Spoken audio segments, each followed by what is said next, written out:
territory of the ancestors whose territory that you're situated within. And so I'm just going to light a little virtual smudge, I guess, if you want to ground yourself in your own way, whatever that looks like for you. Some little smudge going. And in the tradition of the ancestors, of my Nihiao and Anishinaabeg ancestors, I will say, Ani Bojo Tanse, Kapimose Aki Esqueo Nadijnakas at Neonakon and Donjaba Makwando, Dam Nijmedekwe, Nihiao Esqueo. I would just acknowledge that I am in the territory of the Anishinaabe, in Swakamuk or Sudbury, Northern Ontario, and I would invoke all of our collective ancestors from all of the places that we come from.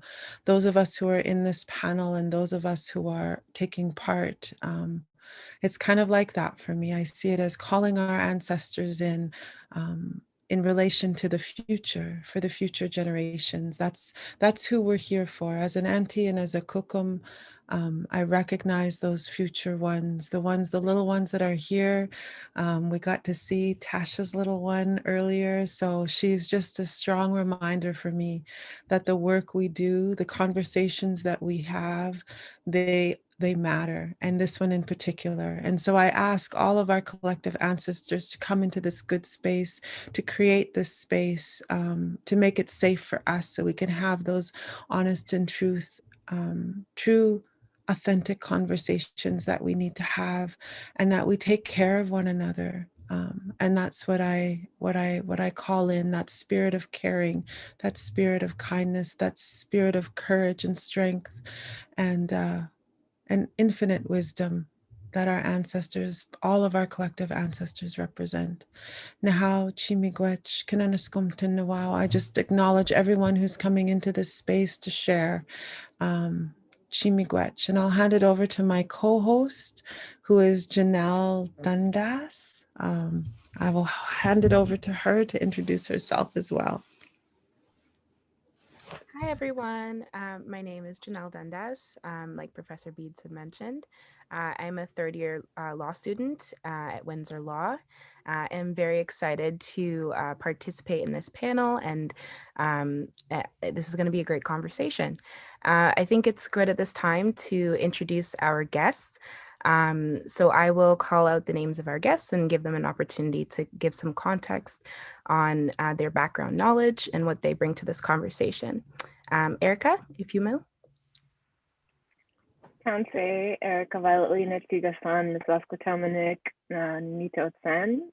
My name is Erica Violet Lee, and I am from Saskatoon. I am Nehio, I'm Plains Cree, and I did my master's degree in social justice education at the University of Toronto, and I'm excited to be here today. Thank you, Erica. Let's see, Caleb. Hi, everyone. My name is Caleb Stevens. I'm a mental health therapist and addictions counselor out of Lawrence, Kansas, as well as an activist. I'm thankful to be here. I think that these conversations can bring about some radical change and radical healing. Thank you.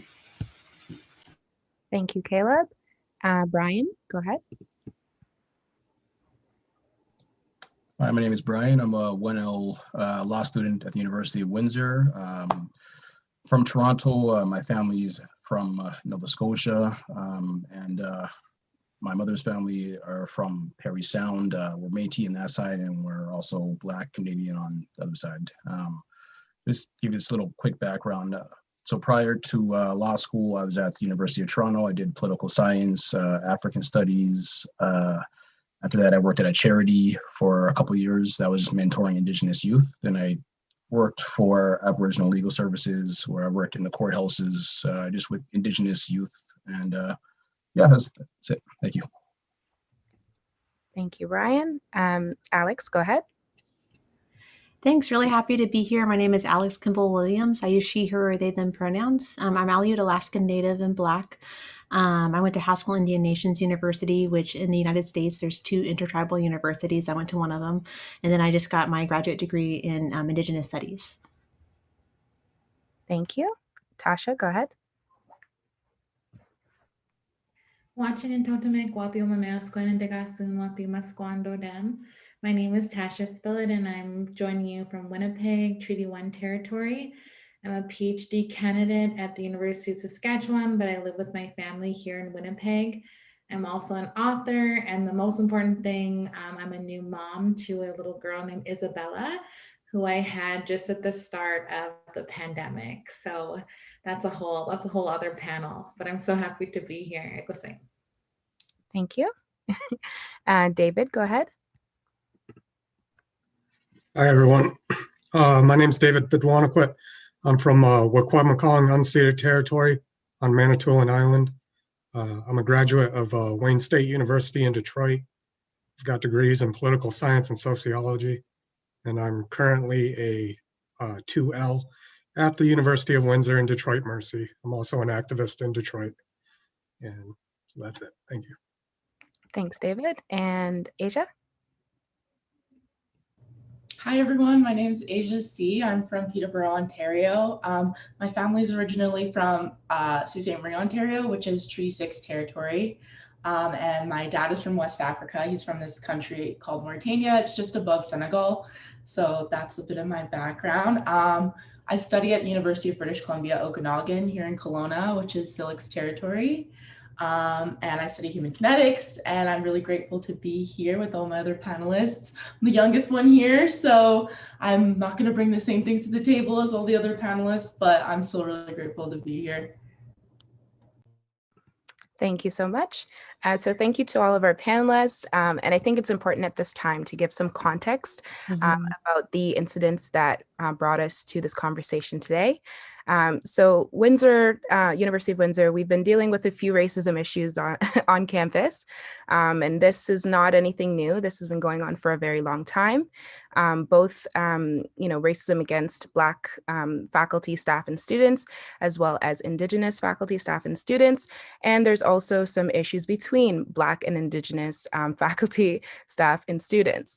To just give a brief synopsis, there were a few incidents of Indigenous professors or faculty or staff using the N-word, not once, not twice, a couple times. And we also had some incidents of Indigenous guest speaker describing Black people as all being criminals and thugs, as well as an array of other incidents that have happened over the years. So it's important that we be truthful about the things that are going on our campus. It's an important part of healing. So I wanted to make sure that that is said and noted. And now I think it's important that we hop into our questions. So I'm going to throw it back over to Professor Beeds to get us going. Awesome. Kananis Compton, Janelle, for that and for providing that very, very important context. In terms of Windsor, I'm new to the Windsor community. I teach with the Indigenous Legal Orders Institute. I don't have a legal background per se, but I do bring to the table almost 50 years of Indigenous knowledges, right, and training. And so I'm here, I conceptualize my presence here as an auntie first. I really do. And I see all of these beautiful people as my relatives, first and foremost. And within that kind of that good auntie vibe, there's also that need for truth and accountability as well. And so I'm really grateful to Janelle for bringing that to the table. So we've kind of thought out some questions ahead of time. And one of them is, what does Black and Indigenous solidarity mean to you, considering the histories of violence against Black and Indigenous communities on Turtle Island within that context? And so really briefly, for me, it really is about the future. it really is about looking ahead to those babies and those children. Something shifted for me when I became a kukum, and I started looking far ahead. And so it really is about bringing the power to the babies. And I think collectively, we are probably one of the most threatening forces ever to the white supremacist agenda, right? And so I think there's been a concentrated effort at keeping solidarity at a divisiveness. And so I really think in terms of the future, in terms of the climate instability, in terms of just everything that's going on, that we really need to look at the ways that we can lay the foundation for the future, just as our collective ancestors did for us. And I'll ask Janelle, and then we'll go around the panel. So I'll give it to Janelle briefly, for her to articulate what Black and Indigenous solidarity means to her. And then we'll do the what we call the popcorn on Zoom. So Janelle will pick someone, and then one of the other, whoever she picks, you'll pick the next person, and we'll do the popcorn thing. It's like a Zoom thing. Chimigwech. Thank you. For me, Black and Indigenous solidarity is very important to me for many of the same reasons that Professor Beeds just said. I think that on this land, we have very unique experiences that intertwine in many ways, going back to the arrival of Black bodies to this land and the colonization of Indigenous lands. So I think we are our best allies. I always say that. And I think it's important that we have that understanding between one another. So yeah, those are my thoughts. I'm going to throw it over to Alex. Really great thoughts, Janelle. I've thought quite a bit about this, as this is a topic that I regularly speak about. And solidarity, I often think about like, well, towards what, right? It's towards liberation, reparations, land back, sovereignty, self-determination. It means working outside of whiteness. It means accountability towards one another. It means holding space for one another and not necessarily expecting the same, modes of communication and accountability that we might be used to expecting from white folks. And I think it's about having that understanding of each other's histories. I'll hand it off to Asia. Hi, and also just if I keep looking down, it's just because I'm taking notes. For me, I think the biggest thing it means for me is family, because for me, that intersection that I have of being Black and Indigenous is just really kind of like finding space to take ownership of both those parts of my identity, and then how I can put that out into the community as well and make those spaces for both of those intersections for other people, if they have them both, if they're Indigenous, if they're Black. So kind of just like turning it inward and seeing like how I can work outwards. Sorry, and I'll pass it over to Erica. Thank you. Those were all beautiful answers. For me, it is similar, obviously. I think that since learning about what Adil Abdullahi and Ronaldo Walcott call the pursuit of Black life, I've realized that as a Native person, it's impossible for me to be free unless Black folks are free. And so that's what drives all of my organizing and all of my writing and all of my my belief in a better world, is recognizing the intense anti-Blackness of the histories that we inherit, and what we need to do, desperately need to do, to undo those oppressions that are very specifically targeted at Black folks. So being in solidarity is my most important role right now in the community, I think. Do you want to popcorn it to someone, Erica? I'm gonna popcorn it to Tasha. Spill it. Thank you, Erica. So I think that in the past, I thought of things in a very theoretical framework way. And then as soon as I saw my little girl, things changed and things became like, how do we activate these things in the relationships that we have each and every day? And so for me, this solidarity is about how we invest our energy. Do we invest our energies into fighting one another. And for me, of course, as an Afro-Indigenous person, it becomes like, it becomes personal. It is family. It is the lives that we lead. But I want to make sure that we're investing our energies into uplifting our own community members, reaching out, showing up for one another. And like I said, when I saw my little girl and she came out with like this delicious chocolatey brown skin, it became about, how do we keep literally the breaths in our bodies. And so that's what the importance of solidarity work means for me. I guess I'm going to popcorn to Caleb. Thank you. For me, I'm a trauma specialist, therapist, and so one of the things that I've shifted as I've been reading and learning more about how solidarity lives within Indigenous and Black people is that I've been shifting towards healing focused therapy and work, and so I don't believe that you can do trauma work without doing healing work and have it be ethical. And so for me, solidarity is living. It's literally protecting bodies. It's protecting via infrastructure that maybe Black people or Indigenous people don't have. It's about creating bridges. It's about having difficult conversations. It's about being honest about where we're starting from rather than where we want to go. Because I think that allows us to be honest with how we're actually doing. Instead of it being a competition between us. Thank you. Popcorn David. Man, y'all's answers are so great. I don't know how I can add to that. I'll keep it simple. I'll say that I think honoring, when we honor each other, we honor ourselves as individuals, and maybe more importantly, we honor our past. And like we've had a discussion amongst ourselves a little bit, and like I've said before, Black and Indigenous solidarity is not anything new. It's the first. It started the moment the first time the African diaspora arrived to this territory. And so, when we honor each other through this solidarity, we honor our ancestors, and that's how we got to where we are today, is through our ancestors.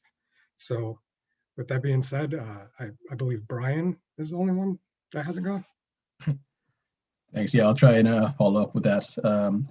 Yeah, for me, I just look at it as two groups of people with different pasts, but a shared future, who are able to find a similar solution to a similar problem, which is currently happening now. I also look back kind of as David was just mentioning at the past. So my family were actually slaves who came up through the United States in the Underground Railroad to Nova Scotia. And at that point, our family helped, we survived because the Indigenous community in the area helped us. They helped us to hunt, they helped us to breathe, to fish, whatever the case was. So I just try and take that helping, loving kindness, and we should bring that into the future, and then just keep those bonds tight together and go from there. Thank you.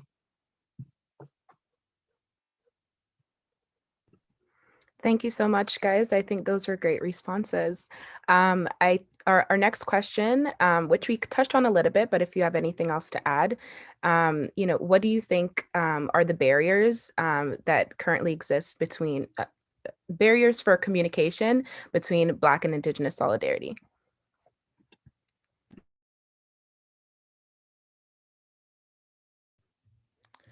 Well, I'll wager into that as a start. I think one of the barriers, simply put, is education.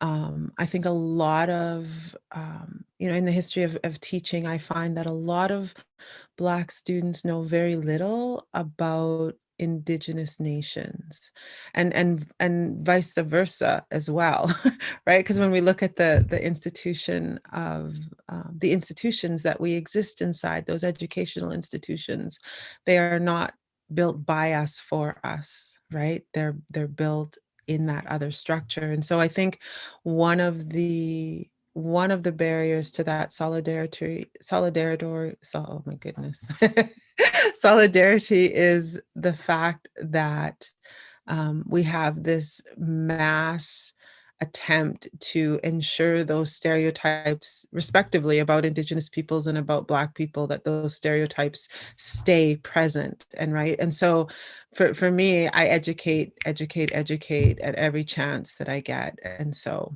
yeah. I'll pass it over to, we'll start with Brian this time.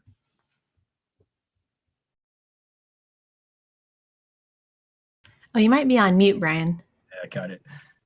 Yeah, so I'm just gonna say, similar to Tasha, it's definitely going to be education of the past that's going to help us in the future. Because I know when I was going through school, I might have heard of Blacks being in this country prior to the 1900s, maybe once. I really didn't hear much about Indigenous history at all throughout school. And then I kind of started talking with my mom, and then I ended up finding out that we are Métis as well. So then kind of throughout the past summer, I've just been finding out more about my roots, more about my background, trying to connect with my my family up north. So I really feel that we have to educate ourselves and then educate the future. All right, so I'm going to throw it to Tasha. Thank you both. I think it's distraction, honestly. I think that we're systematically taught not to see each other, not to communicate with one another. And I think that's a major tool of white supremacy, is to keep us separate and to keep us distracted from really seeing one another and ourselves and each other's struggles. And so I think that, something that is keeping us apart is major distraction, purposeful distraction by the force of white supremacy. So I offer that to the conversation. I'm going to pass it to Alex. Thanks, Tasha.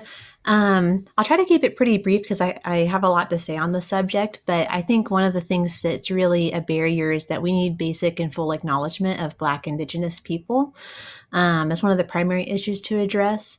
We also need to unravel, I think, a lot of Native perceptions of Black protest as being too much, or there's a lot of disagreement about how we're enacting change, and I think that the disagreement sometimes goes both ways. A lot of times from Black circles, I see them viewing Native people as maybe too passive in some respects, and I think that there's power in many forms of protest, and I think it's up to the groups to definitely see the balance and see the value in both of those. I also think it's important to understand the differences between the minorities or the ethnic groups, the cultural groups, the types of nations, because for the longest time, Black folks were the biggest racial minority, at least in the United States, and then Native folks being the smallest racial minority. And so you already have this dynamic where Native folks have less political relevance, less political influence than Black folks in comparison.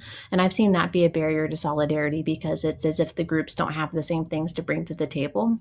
And so I think just deep conversation about what each group could bring and what some of those cultural and political differences are. I'll pass it off to Erica. Yeah, thank you for those answers. I think that the biggest, I want to affirm the answers that came before me, and I think that the biggest barrier to solidarity between us is honestly anti-Blackness. And I believe that that's because any racism that Indigenous folks face is ultimately rooted in that anti-Blackness and fear of Blackness and fear of Black life. So that's why it's so important for non-Black Indigenous folks to recognize the histories of white privilege and white supremacy that have put us in this unique position where the Canadian state talks about wanting to reconcile with us at the same time as they're completely ignoring the existence of Black life and Black people. So we do have, it's obviously like we don't have that much power, but we definitely have a power to disrupt that role we're supposed to play in being the good Indians, in being being told that we can somehow pursue success in the white man's eyes if we completely abandon our Black brothers and sisters and yeah, appeal to the state and colonial definitions of respectability and recognition. And I'll pass it to Caleb. Thank you. Yeah, all those answers, honestly. I think what it comes down to is white supremacy working the way it's supposed to as a foundational point. I think that anti-Blackness, absolutely. And I also think that there's a very real feeling in the Black community of us having to do all things by ourselves. We are oftentimes expected to be the mules. And this is specifically also additionally specifically Black marginalized genders, right? Black women, femmes, non-binary folks that are expected to do the majority of the work. And Black people are like put on this emotional labor pedestal, as if we're supposed to be the ones that always do the bridging work, always speak for everybody, always speak and march and protest for people. And so we're tired. And so another barrier is also Black folks not white supremacy working, and then Black folks not having the infrastructure that even Indigenous people do have. And so it's just like we're out here on our own island without having our roots as things that we can reach out and touch on a daily basis. And so our just further displacement when it turns into a real life experience with people not seeing us as whole people who are healing from generations of trauma and abuse, it makes it really difficult for Black people to have the extra energy, right, to fight for other people. That doesn't mean that it's right, but the reality is that we're out here struggling. And we have to be, like I said before, we have to be honest with where we're coming from before we can go other places with people and keep them safe while we're doing it. Oh yeah, Popcorn Asia. Yeah, I want to thank everyone, first of all, for your input as well. I really agree what Caleb said about the white supremacy thing, because my idea was that I think that it's just a lack of interaction between the two communities. I mean, from my experience here in Canada, I've lived in a bunch of places in Ontario. I've lived in multiple places in British Columbia. Like from my experience of these places that I've lived in Canada, there's not a huge representation of Black people in this country, which I think, I mean, obviously that's a little tentative. There's places like Toronto, Montreal, where there's a high population of Black people, but I think something that I think Black folks maybe don't have that a lot of Indigenous people have, at least like again in Canada, this is my only experience of it, is that there's like unity and just like a sense of community in every place you go. And the sad thing is like maybe a lot of the time, well, not a lot of the time, but I find that perhaps it's not necessarily by choice. There's been a lot, obviously there's been so much white supremacy and so much violence against Indigenous people in Canada. And I think that even that trauma alone has brought Indigenous people together. Whereas because there's not as many Black people in Canada, that trauma that Black people have experienced, you know, with slavery and such, that trauma isn't as brought to the surface as, say, Indigenous violence has been. And so I think that just like lack of unity between the two communities and just like recognition of both traumas and both, you know, oppression of both communities is one of the major barriers for solidarity between the two. But yeah, and I'll pass it to David. I think he's the last one. Yeah, one thing I've noticed for the past year, you know, since we've all been sitting in front of our computers for the past year, one of the biggest barriers to me that I've seen is social media and ego. I've always told, like I TA for the ILO class, and I've always told the students, if you want to save the world, you need to start listening to each other first and foremost. And frankly put, you can't listen to each other in 280 characters or less. It's just impossible. I've seen really educated people that are doing really great work devolve, have really important conversations that devolve into tragedy Olympics and whatnot. Academia on Twitter, totally toxic place. I don't engage with it. With that being said, you know, you got to drop the ego and you need to start listening to each other, active listening. Hi. Kinanis wow, everyone, for those answers. The next question has to do with this notion of elders and teachers and knowledge holders. So however we define that, because respectively, again, we're coming to the table diverse Indigenous nations as well as diverse Black experiences. And I'm just going to throw this comment in from Richard Douglas Chin, who says, I was struck for the first time by the indigeneity of African peoples when I went to South Africa and attended a Zulu circle.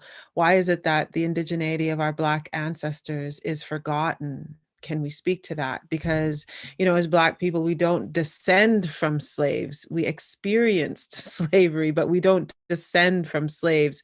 We descend from indigenous African ancestors, which I think is a really important point.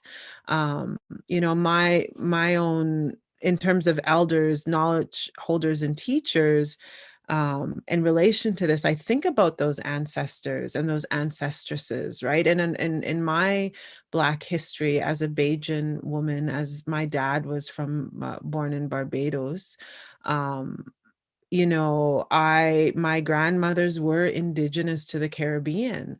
And so, you know, sometimes, again, that kind of that white supremacist education has us thinking in these binary ways, right? That refuse to acknowledge that, because again, that is more power.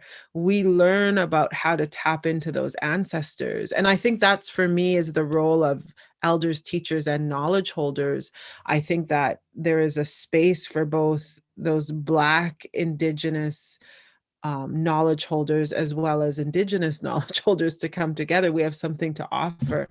As you know, I'm not an elder by any sense of the word, but I am a kukum and I am an auntie. And so, you know, I think that Professor Douglas Chin's point is spot on, that we have to re-educate our young people and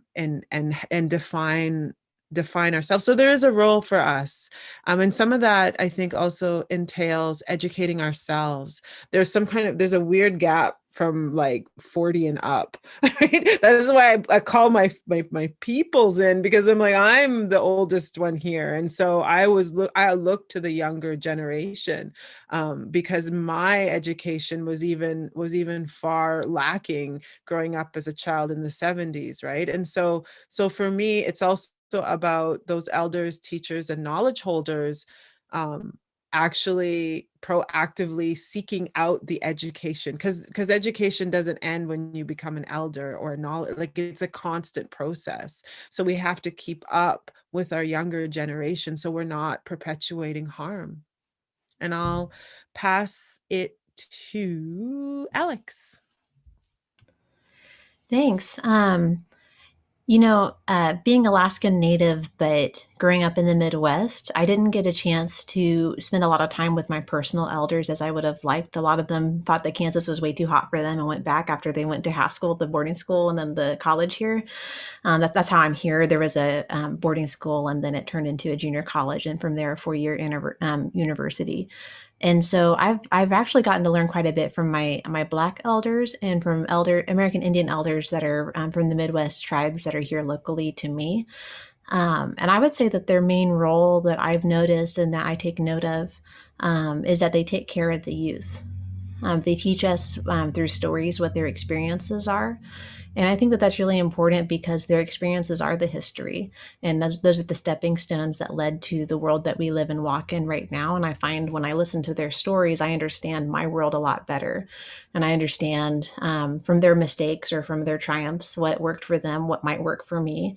Obviously, time changes things, but I love to learn from what they have to share. And I think one of the coolest things that I learned from elders, I want to say in the last couple of years, was that Black folks see themselves as racial minorities, usually with a shared ancestry, whereas Native folks may see themselves more often as political minorities with unique ancestries and cultures. And so that's something that I was able to kind of compare and contrast between Black elders and Native elders that I just wanted to share just now. But I'll hand it off to, let's see, David, have you gone yet for this question? Okay, I'll hand it off to David. No, I haven't. Well, Black Indigenous solidarity was influenced by the stories of my elders from a very young age. We've had prophetic stories amongst our people that we knew the Black populations would be coming over to this land because we could hear their drums coming. And the thing that strikes me about that story is that the drum is so central to our identity as Indigenous people. And so through that story, when we could hear their drums, it's an acknowledgement of their indigeneity. So I've always considered the African diaspora Indigenous, whether or not they have a shared Indigenous heritage to people here or not. And so I think that's a really important thing to acknowledge, that we have a shared history. We're Indigenous to somewhere, and we live in a really unique place. Detroit, Windsor, it's a very narrow channel where a lot of the Underground Railroad crossed to find their freedom in Canada, and there was a lot of Black communities that were set up in the Windsor area. And a lot of them went further north, and they integrated with Indigenous communities, as Brian's story tells us, and they started families. And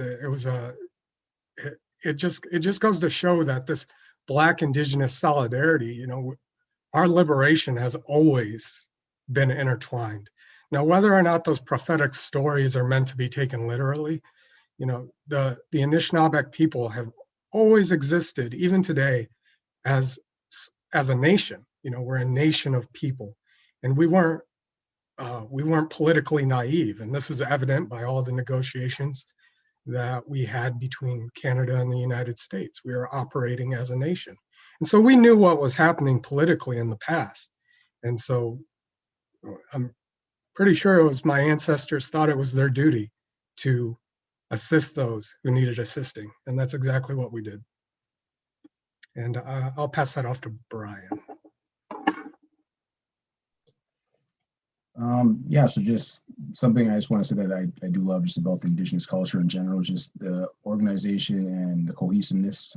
I took ILO, which is Indigenous Legal Orders, this year, and through that class, I got to learn about just Indigenous law, Indigenous orders, things that were here before Canada was here, before the Constitution was here. There were laws, traditions, which were in place for hundreds of years. And just comparing that, and then I'm just kind of comparing it to Black people who currently live here. Unfortunately, we're not quite as cohesive, we're not quite as organized, and that's another problem all on its own. People can't survive when they're not organized. So if anything, I feel like there might be something that at least one hand can learn from the other hand in terms of bringing the past and making that present. And Tasha mentioned that she said her age was 50, and she said that might not be the correct age for an elder. I believe you're an elder. To me, you would be an elder. I learned from you, and I love the class, and I loved everything I learned. Even for me right now, looking at myself and kind of the things I've done, the youth that I've mentored, it's funny for me to say I'm obviously not an elder in any sort of way, but just being able to help youth to pass on the experiences I've had, pass on the experiences that my parents have had, and put that into me. I just feel that's what we all need to do as hopefully future leaders, future elders of this world. And yeah, I'm gonna pass it off to, let's see, Caleb. Thank you. My answer is going to be pretty short. I believe that my elders have been an integral part of passing along information, as well as the different way that different intersectionalities have interacted with one another, and as a result, the ways that things have worked in the past, um, and then the ability to compare them to how they're working now, or whether they're working, and going back into the history that way. I believe that white supremacy always tells us to hurry up, and so the Black elders that I have, their role, um, and the things that they can do for me, or that they do for me and mine, is to encourage me to slow down and feel. And that helps me to stay rooted and grounded in my body and in our bodies, because everything about this world is trying to take Blackness out of our bodies and taking our bodies out of this world. Thank you. Popcorn, Tasha. Thank you. I always think, of our elders as being like the ones who have gone ahead. So, if we think of ourselves, like we occupy a particular place in really a never ending progression of ancestors. And so for me, the ones who are ahead of us, our elders, are the ones who have gone ahead to make sure that our walk here is a little bit easier. And also, I think that the most important kind of teaching for myself from elders and knowledge keepers is just to remember that, the work that we do now doesn't represent it's not the first time it's ever been done. It's, we know the struggle, it didn't start with us and it didn't end with us. It's just our privilege and responsibility to carry the work forward in the time that we're in now. And I think that that's so important to remember, especially like David said, to remember when we're checking our own egos. And I also just want to talk about the importance of the point that Professor Douglas Chin made. And it wasn't, I didn't really consider my own Black ancestors indigeneity until I was really connecting with my own traditional territory, my Cree territory. And when I was deeply connecting with my own relationship to land, and then I thought about my Black ancestors' relationship to land, and I felt an overwhelming sorrow about what it means to come from people who were removed from land, and also who had land removed from the people. And I think that's so important to think about African people's indigeneity. And so I really thank Professor Douglas Chin for that point. Egosan, I'm gonna pop off to Asia. For me, I haven't done a lot of or any research, about that interaction between African people and Indigenous people in the past. One thing kind of contrary to Alex is that I grew up with a lot of Indigenous elders around me, and no Black elders around me whatsoever. And I still have yet to have that kind of, guidance in my life. I seek it and I look forward to it, but I have yet to experience that. But from what I learned growing up, just surrounded by a lot of Indigenous people, a lot of elders, is kind of just that, I think what I can do with that is, kind of bridge that sort of gap, I guess I was mentioning earlier, maybe between interaction of community. Because I feel like, I personally don't know too much about the past. And so I'm grateful to hear all the input from all the other panelists. But my experience of the history is mostly from just kind of my elders. And I can't say that, the things that I learned were necessarily very inclusive of Black people at all. So I won't say that I did, which is unfortunate. And I think that in the future, when I'm an elder, obviously, I would like to, as similar to what Tasha was saying, make the path more clear for the younger ones to come after me, because that's something that I wish I had when I was growing up, learning kind of about both those ways, is because I felt like I was the only one experiencing that, when clearly it's just something, the relationship between the two communities is something that goes hand in hand.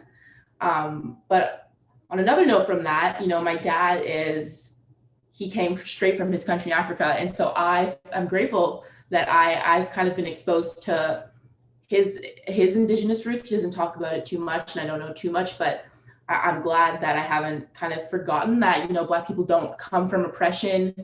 And I think, again, like similar to what other people are saying, like it's not, Black people don't come from oppression. I think that's a really white supremacist, really, you know, white tears are cried when you tell white people that, you know, Black people come from somewhere else, you know, it's not just what you've done to us. So I think that I'm really grateful that I've, you know, been able to remember that throughout my whole life and not just feel, because I think having that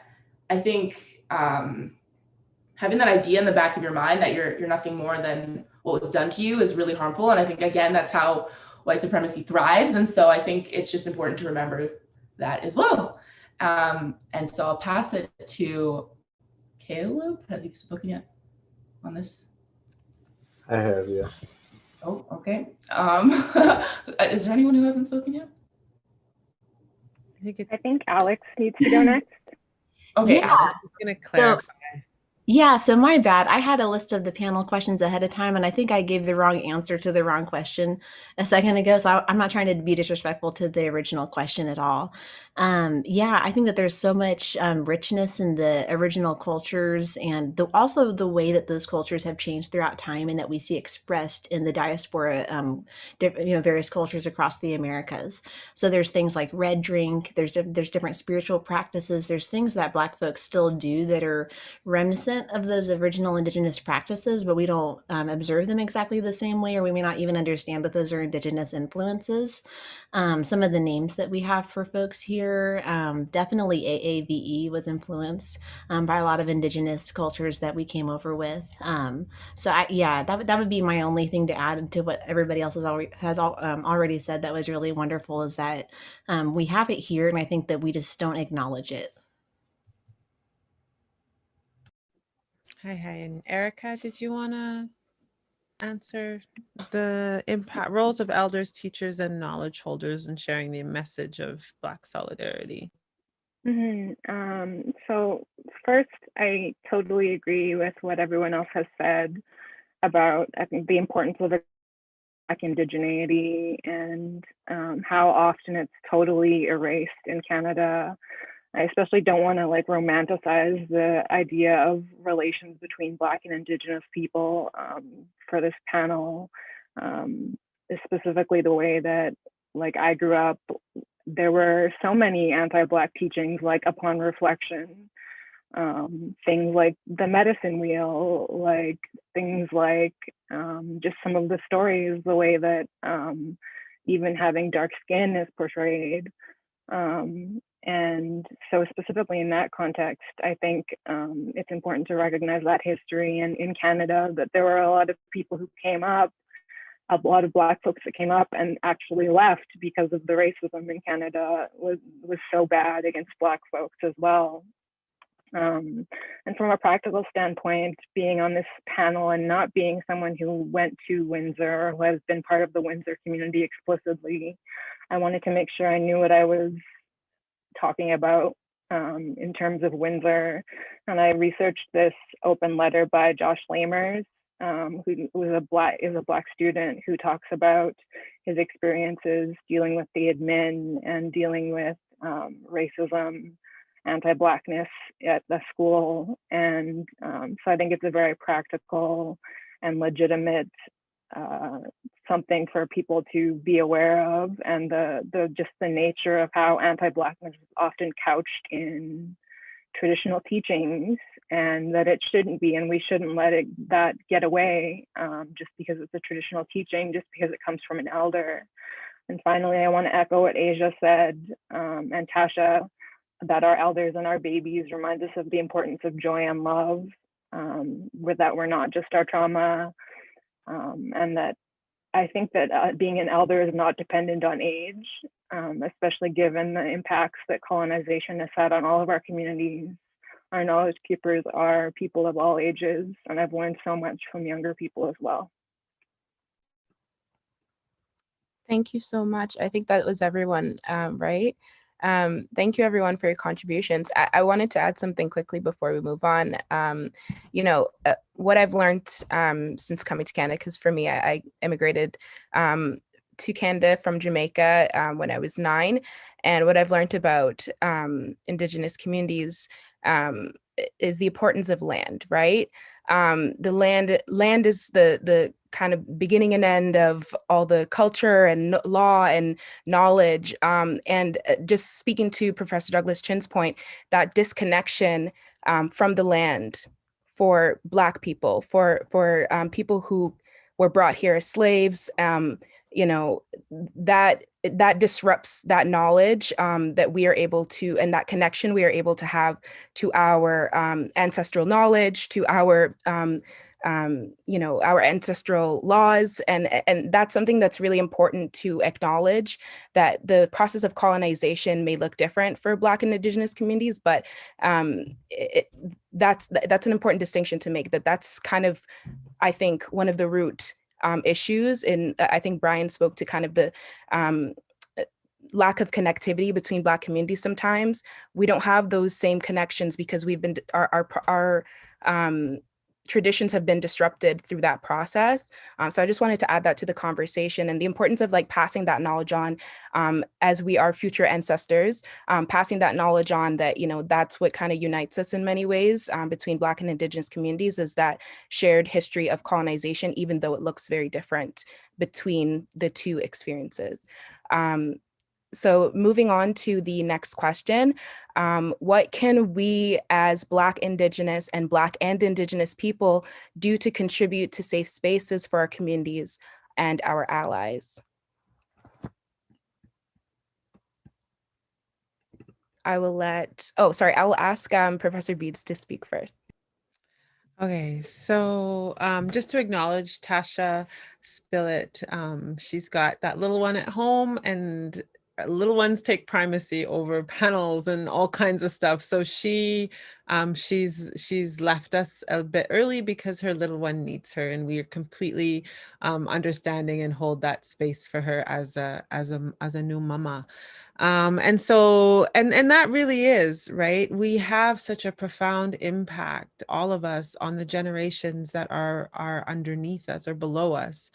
You know, the question, like through that legacy of institutional violence perpetuated by both Black and Indigenous, two Black and Indigenous communities in Canada. And I think as, you know, as Black Indigenous people, we also have a unique perspective on that institutional violence, because it's like it's coming at us from both angles, right?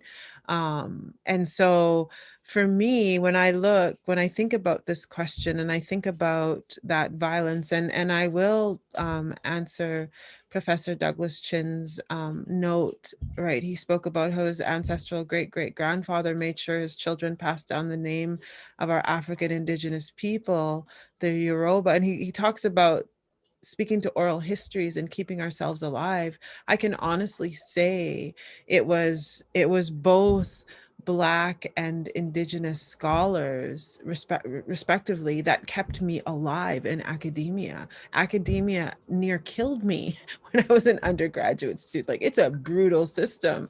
And so really for me, you know, in that context of the institutional violence faced inside these spaces of white supremacy, it really is about finding those safe spaces in individual professors, mentors. And so I think that empowerment, it can occur. It doesn't always occur, because again, I'm not one to say that it's all good out there. There's sometimes real harm comes from older generations to the youth, but there's also that other element of empowerment. And for me, I work very hard at making sure that I don't want to care. I don't want to be a hurtful auntie. I don't want to be the auntie that hurts people, right, in any way, shape, or form. So I'm super cognizant of that and careful in how I walk.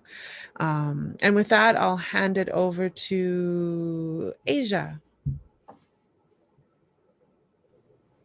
Yeah, I think that, you know, this is my first year of university. So, you know, I don't have a huge, you know, experience of academia as someone who's Black and Indigenous, but, you know, I mean, I've experienced life up until this now. And so I think that,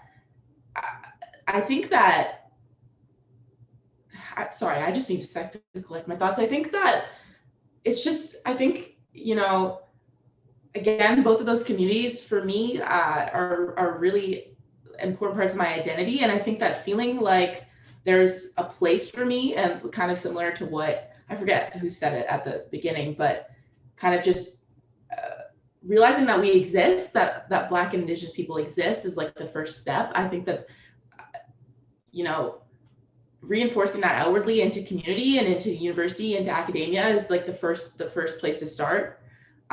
You know, I think that that's not something that happens very much, at least again, from my own experience. So, you know, just doing the work of making that an option, an opportunity, an experience for other people like me, like us. But yeah, I'll pass it off to David.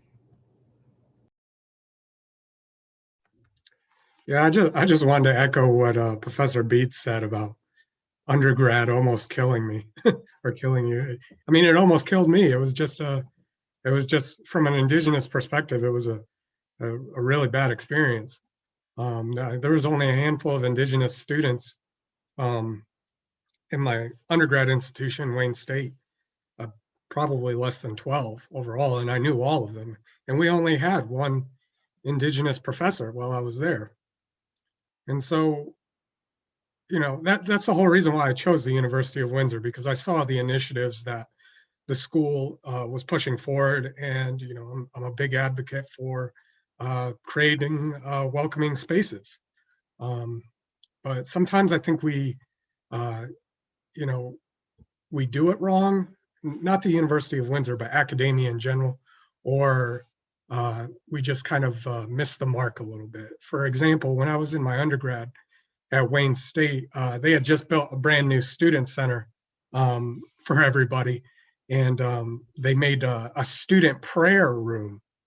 And they said the room was for everybody, but in reality, the room was created for the Muslim students, which is great. I think that was a great initiative. But me as an Indigenous student could not use the room. Why? Because, you know, we pray with smudge. And so I ended up getting into a little bit of trouble for emitting smoke in the student center. And so then I just try to, you know, like explain my point of view. And, you know, not everybody can know everything, but, you know, it was the ignorance, the profound ignorance of some of the staff and faculty which I engaged with. And one of the faculty actually said to me that if we allow you to smudge, then we're going to have to let the Satanists build a fire. And, you know, it was very disheartening. And but I kept up the fight. There's a teaching from Tecumseh from this region. He ended up defeating the American troops in the Battle of Detroit by marching his troops in and out of the woods to make himself appear bigger than he was. And so with that teaching, I got all my Indians together, and we made ourselves appear bigger than we are. We were loud, we were proud, and we fought the school for 2 years on that. And then, eventually we won. And now natives can smudge and bring elders into closed spaces to smudge without threat of getting in trouble. And so it goes back to, what I was saying earlier about listening to people, and dropping your ego, just because, and this is especially true for a lot of white folk in academia, just because you have a PhD, multiple PhDs or whatever, like that's honorable, that's respectful, but you don't know everything. You got to drop the ego. You got to listen to people still. And just like Professor Beeds said, becoming an elder, anybody can become an elder. It's a continuous learning period. Now, if you think you've gotten a PhD and you've peaked, I'm sorry to say it, you're wrong.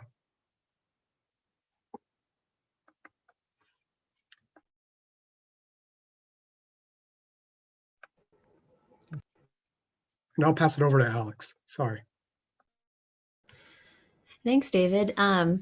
You know, in terms of working together as Black, Indigenous, and Black and Indigenous people, contributing to safe spaces and thinking about academic spaces and how can we work and accomplish it. I mean, we have to stand in solidarity. We have to understand what that means. We have to stand by each other, not accept what's packaged and handed to us as a reconciliation or a reparation. We have to define our needs and what our reparations would be in every space, and that includes academic spaces. And I also think that before we get to safety, we have to get to belonging, because if someone's not seen as belonging as much as others, then their comfort and their safety are not going to be equally valued. And I find that, especially with Indigenous folks, it's very troubling to see people made to feel like they don't belong on literally our land. That just blows me away. And then same with Black folks, you know, folks that you know, on equal standing here or were forcibly brought here. It's really troubling to see. And I think we also need to make sure that our safe spaces include other intersections, because bringing up Black and Indigenous folks, those intersections is going to be great, but we can't really even do that, honestly, without also bringing up queerness and disability and other intersections too. And so it's this really, bringing everybody together, everybody who has knowledge about these different experiences, and making sure that the spaces are safe, because you always got to think bigger than whatever you need, because whiteness will give you less than what you asked for. And then I think the last thing is that we need to divest from individualism. I find in a lot of academic spaces, there's white supremacy cultures, because oftentimes people are just looking out for themselves and their investments, which is understandable. I mean, you're spending thousands of dollars potentially somewhere, you're trying to go to classes. But that individualistic mindset keeps us from working together. And I have found in no other spaces, often as academic spaces, that skin folk ain't always kinfolk in those spaces, because of the competition, literally, for grades, for capital from teachers, from the institution. And so just making sure that we don't adhere to that mindset, trying to get gold stars, for what. So I'll pass it off to Caleb. Answering the question about safety, I believe that the only way that we do this in academia, because it's a abusive and traumatic machine, is that we build coalitions that ride for each other. I believe that that's the only way, because academia is inherently white supremacist. It's a capitalistic model, and it's geared towards adherence, and not geared towards learning that's outside of the white gaze. I mean, that's just literally what it is. And so while there are exceptions, what I believe is revolutionary is having people that ride for each other. And so a lot of Alex's answers roll into mine as well. I just believe that we got to stop striving for whiteness and striving to achieve whiteness, and just be real with the things that we have and the things that we have to offer, because otherwise we are just writing for something that, even if we could achieve whiteness, white people would never welcome us into that space, and it would be a very violent welcome, if anything. So thank you. Popcorn Brian.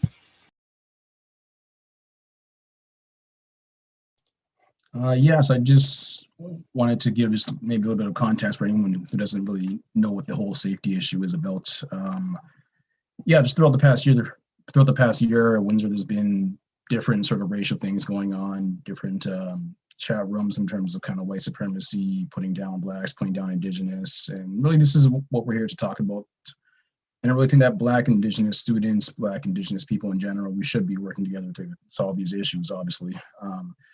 And kind of just like, I'm just going to say one of the comments that I saw, basically, there was a chat, they're basically talking about, they felt angry because Black people were getting more clubs, were going to get their own frat house, whatever the case was. It kind of just seemed to me like it was more of a fear sort of thing. All these people are taking over. We got to stop them in their tracks. So to solve that, I'd look at it in two ways.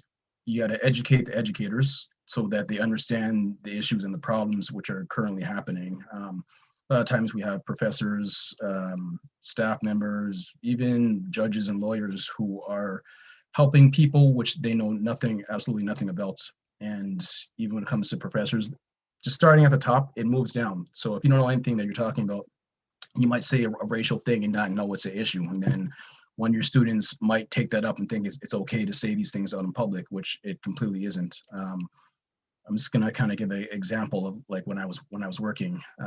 David kind of mentioned the smudging. I laughed at that a bit.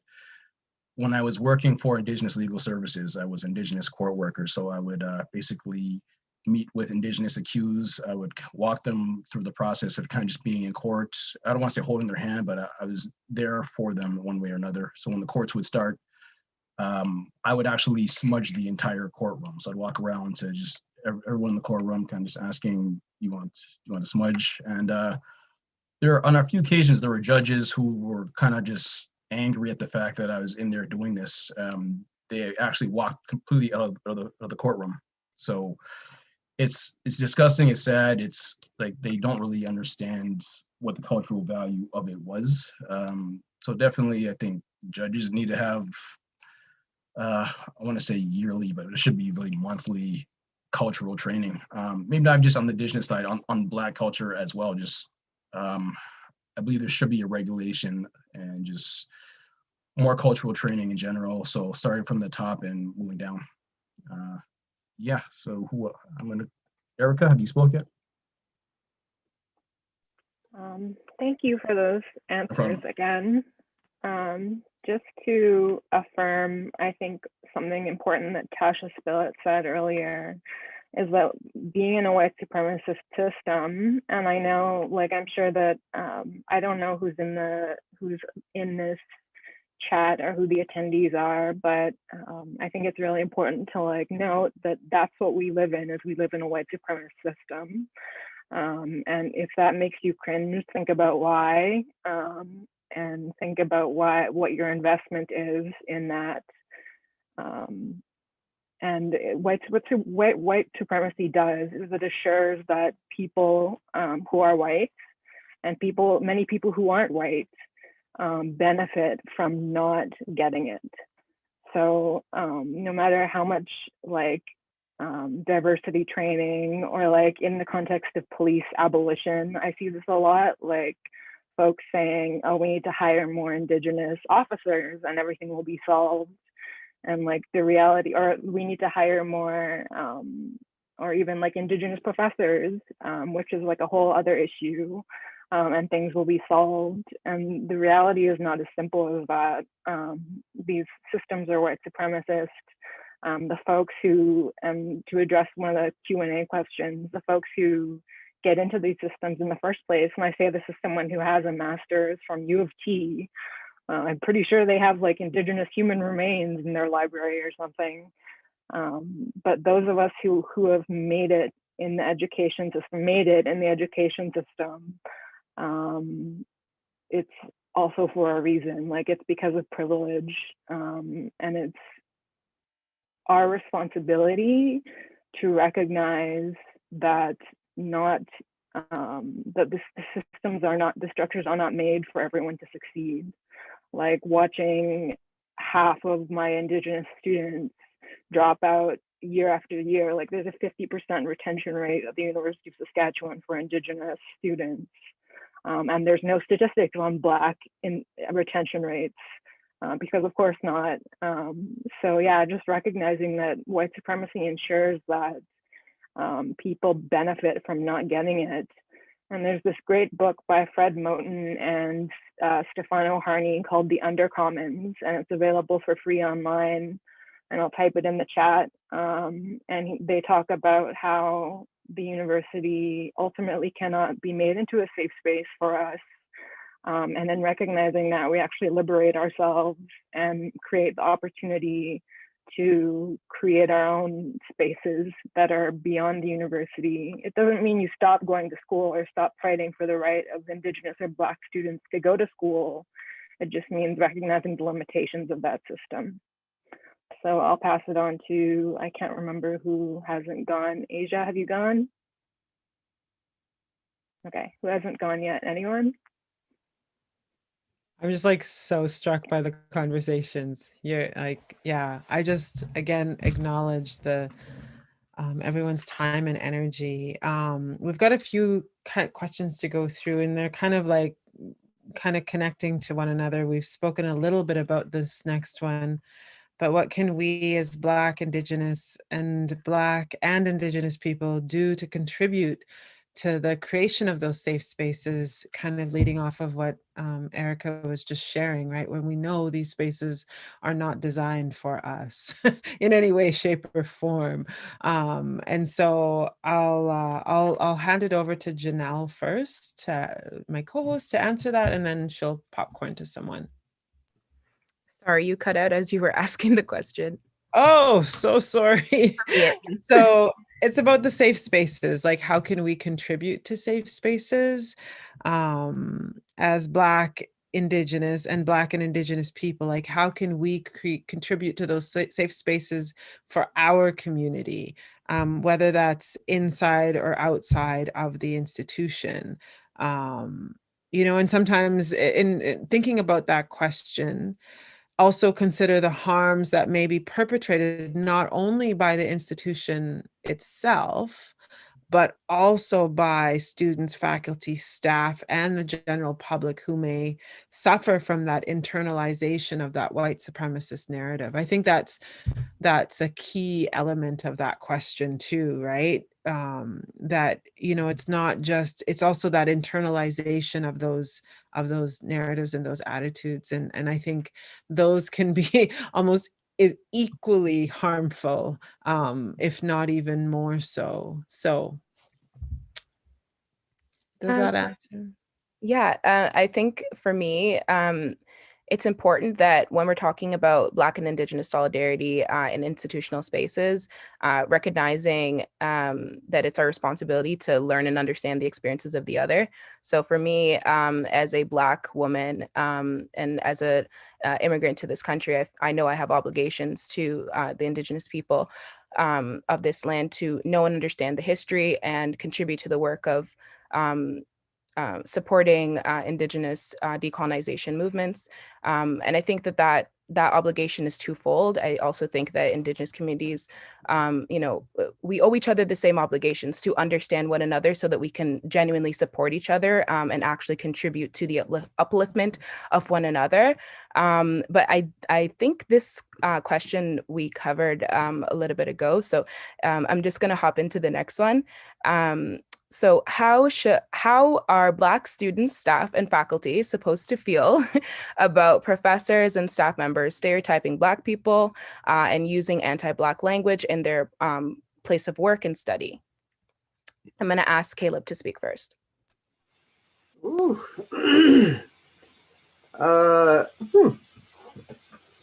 So I just want to start by recognizing that I don't live where you all live. And by answering this question, I'm not risking anything. I'm, in fact, proposing that you all do risk things. And I don't apologize for that because we deserve to be protected. I think that the Black students should, don't use inflammatory language. I think that the Black students should always fight back against those things or leave. You are a part of the university because you're valuable, you're powerful, you're brilliant, and you belong. But we do not belong in systems where people are going to perpetuate trauma and anti-Black violence ever. I know that a lot of us don't have the ability to move or to switch situations or things like that. But no justice, no peace. And I think that is absolutely violent rhetoric. And if people are willing to say that out loud, in the era of people getting roasted online all the time for everything that they say, that's trifling. I believe that people should be held fully accountable for the garbage that they spill. And I believe that as Black students, we oftentimes don't feel like our voices individually matter. And that's why I always encourage us to build coalitions and specifically of white people that are willing to go for it and fight, because white people don't have anything to lose by speaking out about things they create and perpetuate. And so when I say no justice, no peace, I very much mean that. It is an absolutely infuriating reality to know that what people oftentimes keep in their heads, people are also willing to say out loud. And I think there should always be consequences for that. Thank you. Popcorn, Alex. Thanks. I always find it interesting when stereotypes are perpetuated where excellence is at, where the youth are at, where possibilities are at. Not that we're beholden to being, some certain level of achievement to deserve basic respect and to be seen as human. But I just find it interesting that whiteness and even non-Blackness will attempt to break people down where they see the potential for success and progress and change. And I find that oftentimes with a lot of young minds, a lot of scholars on campuses being told, oh, you shouldn't go down that research track, or oh, there's not enough money in that track, or maybe you should do something different. And usually it's something that serves whiteness or serves the institution. And so I just find it interesting that we can still find those stereotypes and that people operationalize them in interesting ways against, young Black students who have everything in the world to claim and do. And so I would just say that for that question, again, like Caleb, not being where you're at, not sacrificing exactly where you're at. But, I quit my PhD program, the first graduate program that I was in. I was the only Native or Black person to ever be in that program and the only person at that time in that program. And I wasn't wanted there. And I think that we have this fear of if we don't complete that degree or if we don't do what our original plan was, that somehow we won't find a plan B or that we're not going to make it. And I think that it's, where one door closes, another one opens. And I ended up in a really great graduate program, being so glad that I didn't trudge through. I think it's really hard to get through a lot of academia without an amazing support system and a little bit of privilege. And so, to Caleb's point, as well about speaking up and doing things, I think it's also important to protect yourself. If you're in a space where you're just being demeaned and stereotyped every day, day in and day out, you're not going to succeed there. Also to Caleb's points, I think as well. I'll pass it off to Brian. Yeah, first of all, I just want to say I feel sorry for whoever thinks that sort of way, and that's the scope of their mind. I can't understand people thinking that sort of way in this century. It's mind-boggling, but it is what it is, unfortunately, and we have to deal with it. And by no means should we not say anything. By no means should we let these sort of things fester. But yeah, there's not too much more I want to say, and I'm completely against it, and it has no place being in academics. It has no place being outside of school. That's it. It's disturbing. It's disgusting. I'll leave it at that.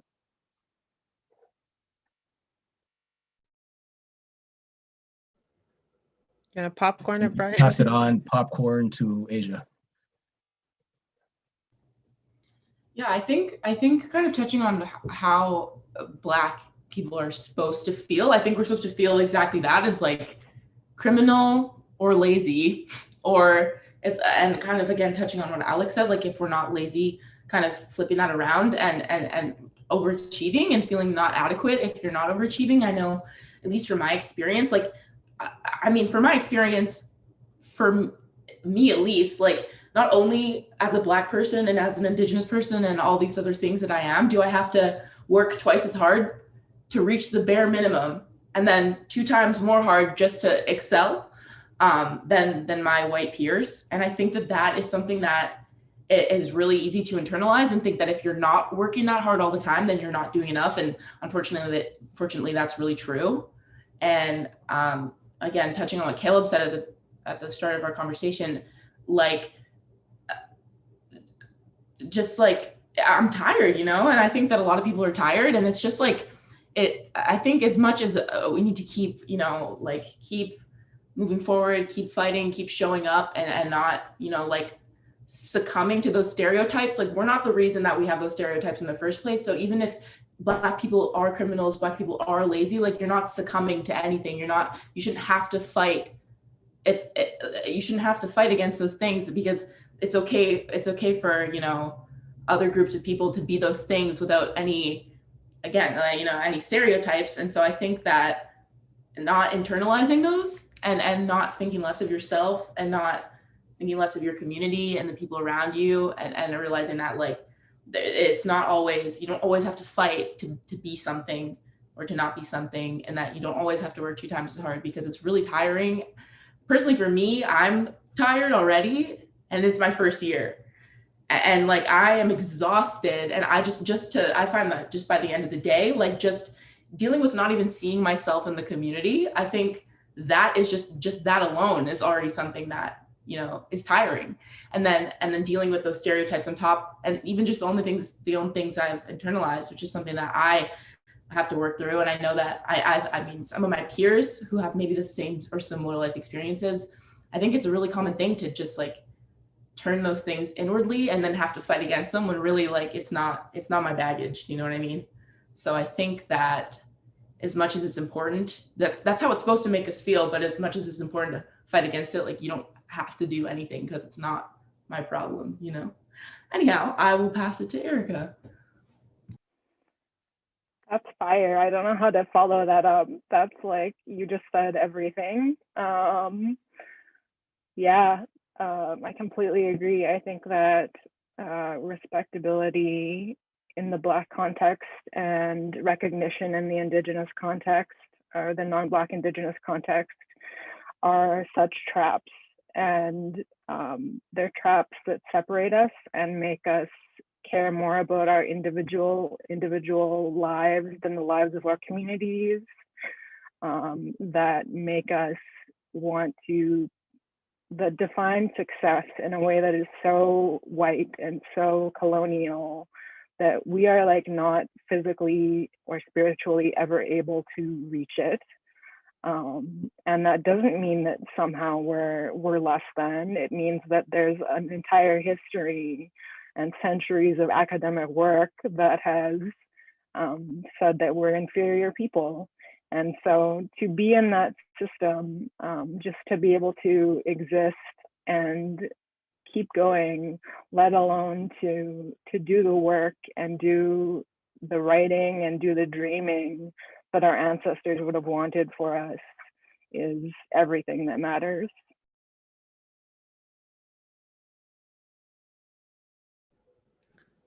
Pop it over to David. Yeah, well, yeah. You know, anti-Black behavior, especially at the university level, is it's so cringe, right? It's so cringe, and it's embarrassing, and it's sad, and I think one thing that you know, that comes from, and it was brought up in the Q&A, is that you know, a lot of these supposed teachings that that some Indigenous people have are rooted in anti-Blackness that, you know, they learned through the residential school system and the systems that the constraints that white supremacy had put on us in the past. And so what I think we can do as an Indigenous people, especially from a younger generation, is you know, make sure to check the older generations when these periods of anti-Black behavior definitely come up. And just to answer the question that is in the Q&A, that the question was asked, you know, how many of these traditional teachings are rooted in from residential schools? And, you know, I grew up amongst a lot of Indigenous elders, and I never learned one teaching that was anti-Black. So with that being said, you know, we've got to root it out of our Indigenous communities. And, you know, that's a big mission, and I don't have the answer for it all, but solidarity is a good start. Hi. Chimigwech for those answers. If I You may, know, Brian wanted to say one more thing. Sorry. oh, for sure. Go ahead, Brian. Sorry guys, this is a heated question. Kind of just hit me now. Yeah, I was just gonna say, last thing that we should and could be doing is like highlighting the people that are doing well. Younger people, I believe that they need to have people to look up to. They need some more role models that are of color, that are Black, that are Indigenous. There aren't any I just found this funny. Just being younger, there weren't any Black superheroes, there weren't any Black politicians, even being Indigenous. Even like we need to find ourselves, find the people that are excelling in these certain areas, and then show the youth that these things are possible. It's not some crazy dream. There's a way to get there. Either talk to the people that are doing it, but just don't give up on it. There is a route to success, and yeah, it starts within you, and it starts within us passing that on to them. So, all right, thank you. That's all I want to say. Thanks, Brian. That is so important too, right? And those, those narratives of deficiency, they are sneaky AF. Sorry, I'm a professor too, but they really are. And, and even that, like, as I'm in a privileged position, as a professor, I'm not a faculty member, but, I still have that privilege. And I'm very cognizant of the need to kind of echo what Caleb said at the beginning. Like, you have the right to be in a safe space. You have that right to exist in safety. And if that space is not safe for you, you have the right to leave. And one of the things I always tell students too, you are paying customers. Like, we are working for you. The institutions would not exist without the student body. And so don't place yourself in those spaces. And I know, like Caleb said as well, right? That there is a privilege there. And also, I think we have to really redefine, and that was in the chat too, redefine what success means, right? Because not everyone, this system will chew you up, and you are not less than because you're not succeeding in the system when you're dealing with white supremacy on the daily. Like, it's so this system that defines success is not ours. Maybe success for you is not inside the institutions, and that's okay, right? It's however you define that success. And we as Indigenous and Black people, I think part of our responsibility is to redefine those measures of success. And so we're not in that kind of rat trap of white supremacy. The last question before we come to a close is kind of about that defensiveness, right? And how defensiveness can overpower conversations between Black and Indigenous folks, and is an amalgamation of white supremacist culture. So what does divesting from that response of defensiveness, what does that look like in conversations between Black and Indigenous peoples? And this has been a theme, I think, throughout tonight's talk. How can we better listen to each other? How can we learn to listen to one another as allies? And that kind of goes into the last question that in our Q&A, right? What kinds of programming can we envision? Can we dream, right? Because we can dream anything we want to as Black and Indigenous people. So what might that look like for us? And I'll hand it over to, let's start with Asia. What are your dreams? Yeah. And how do we divest from defensiveness? Yeah, I think it's a really hard thing to do. And I think it's impossible. I think people are always gonna be defensive no matter what. So I don't think that impossible is a tough word. I think that we can always work for it.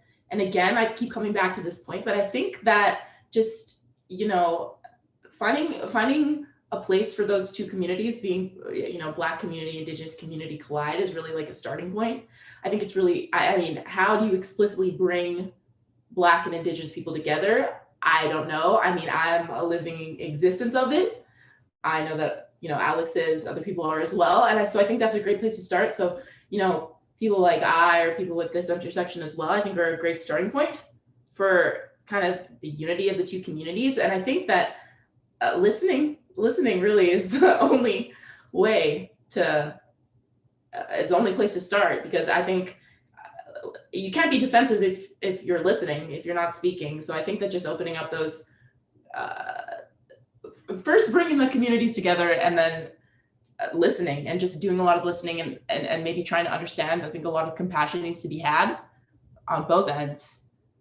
Maybe more so, again, that's going to change in each community. But I think recognizing the traumas and starting from there, and maybe not working from there, but recognizing that, and again, like having compassion and just listening is the first place to start. Because I don't think that, again, like I said, you can't be defensive if you're not speaking.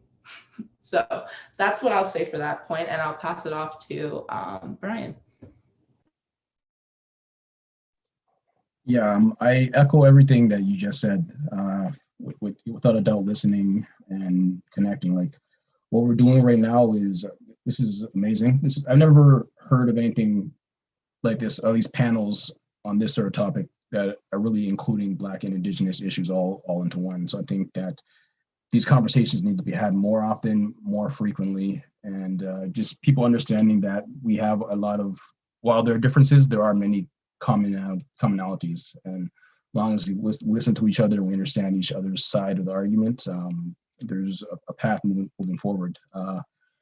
Before I went to law school, I was volunteering in, I volunteered just in organizations, usually mostly Indigenous organizations downtown. At one of them, we do something called a talking circle, where Indigenous accused who had been accused of whatever sort of issue was, he'd come in and he'd sit down. So it'd be myself and two other Indigenous elders. And usually right off the bat, this person would be defensive and they wouldn't want to talk. But what we do is we just kind of sit down with them, we listen, whatever it is you want to talk about, and then how can we help you? It's just being great listeners, and then understanding what this person is going through in their life, and then being able to relate that, and then find solutions to what they need. And that's it. We've all got to listen to each other and keep together. Thank you. Going to give this one to Erica. Yeah, I agree with all of you so far. I think that along with listening, one of the most important things you can do, that we can do, is affirm people, and rather than trying to correct their experiences or trying to correct their experiences or their knowledge, is just affirming. Specifically, I'm talking about non-Black Indigenous people when listening to the experiences of Black Indigenous people or Black folks, and avoiding comparisons is another really important one. I've seen so often, like, it's important to recognize that colonization runs parallel for us. We have parallel experiences, but those experiences are not the same, right? So trying to, as like a non-Black Indigenous person, for me to try and have to like relate my own experiences to a Black experience in order to have compassion or in order to be in solidarity just doesn't work. And it's actually insulting to the very unique experiences of Black and Black Indigenous people. And also recognizing the work that's been done by those before us and those working at the same time as us. So recognizing there are people who have been working on this their whole lives, and thinking of Asia sort of jokingly saying, like, she's a first year student and might not have as much to offer, but like, to me that is so untrue, because you've given such brilliant answers, and yeah, you have much more education than I think you give yourself credit for, which I think you probably know deep down. So yeah, thank you all for being on this panel. It's been a really good experience, and I hope you feel the same. And whoever's next, I'll go to Asia next. Oh, I already spoke, but I'm not sure who's spoken. Caleb, I don't feel like you've spoken yet.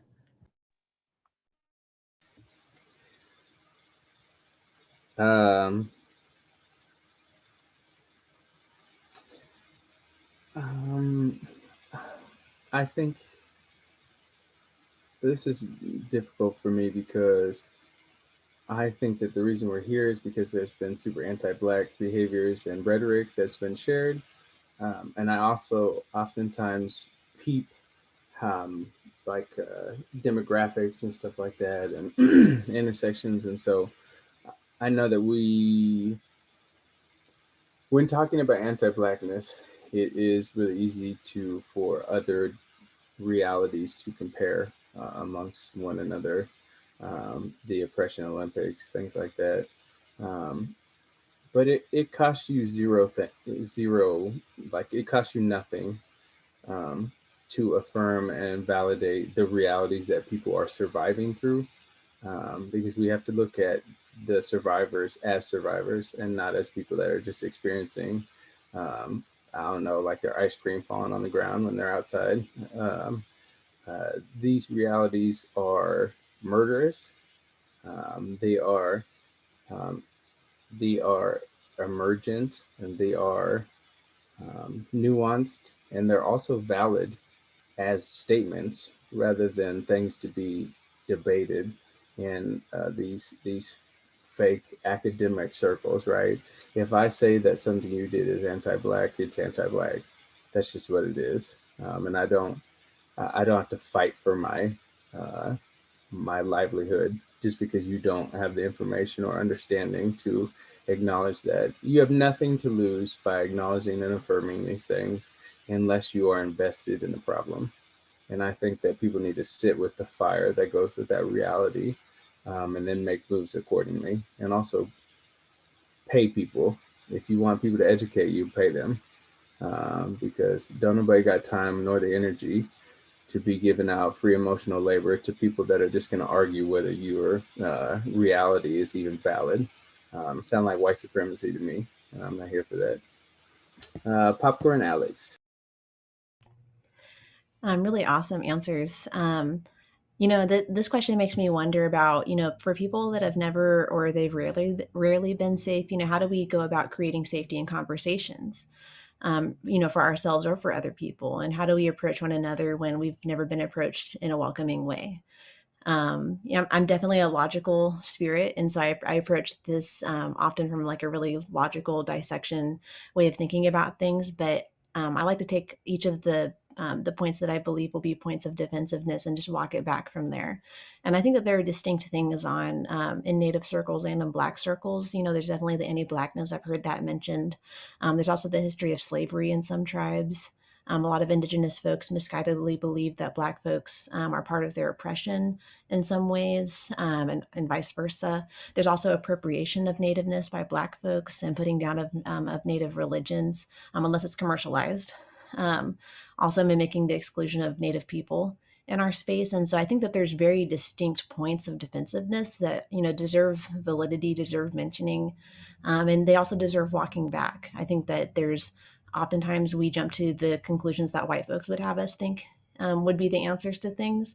And we need to just walk it all the way back and understand who planted that seed. To somebody's question in the Q&A about the effects of boarding schools, for example, also the effects of intergenerational trauma throughout since then, since slavery, since even before that, colonialism on the African continent. But I think it's also really important, aside from understanding that we regurgitate whiteness towards one another, is seeing past examples of Black and Indigenous solidarity and things that did work, collaborations that were going to be good. But also understanding where whiteness broke apart those things. Like, for example, MLK, I think, was assassinated 1 month after beginning to work with leaders of the American Indian movement. And so I think when we realize the value of our collaboration and how badly that they do not want to see us working together, it's really, I think it's much easier to work past that defensiveness because, you realize the value of it. I will hand it off to David. Have you spoken? Nope. But I liked your answer, Alex. I think we need to keep uniting under the banners that affect us all. Like for example, I think that one issue that really unites Black and brown bodies is that environmental justice. We know as academics that environmental issues affect us all, but it especially affects people that are Black and brown in more ways than others. And so, if you can, especially in urban contexts. You know, our cities are just extremely dirty in Canada and the United States. Detroit has a horrible track record with the environment. So whenever you can push an initiative that can unite Black and Brown people, it's always going to turn out to be great things. Like just last year, we started my group, which is the Detroit Indigenous Peoples Alliance. Follow us on Facebook, shameless plug. We started an initiative in Rouge Park to teach the youth how to tap maple trees. And now the youth are figuring out where sugar comes from. You know, kids nowadays, when they're raised, they grow up, and you know, the little ones especially, they think meat and sugar are things that come from the store. They don't think about the process.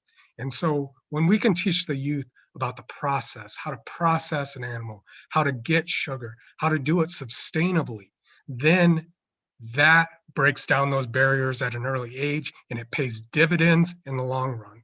And so anytime you can do that, anytime you can teach the youth how to work with the environment sustainably, it's going to, first off, those barriers will never be built for later in life. And it'll just keep paying dividends over and over. My personal belief. That's my answer. I think Brian's the last. Brian? I think I went first. Okay. Sure went. Well, that and phenomenal answers. And we really, I was thinking about the last question in the Q&A too. Are there any Facebook pages that ally and align us together?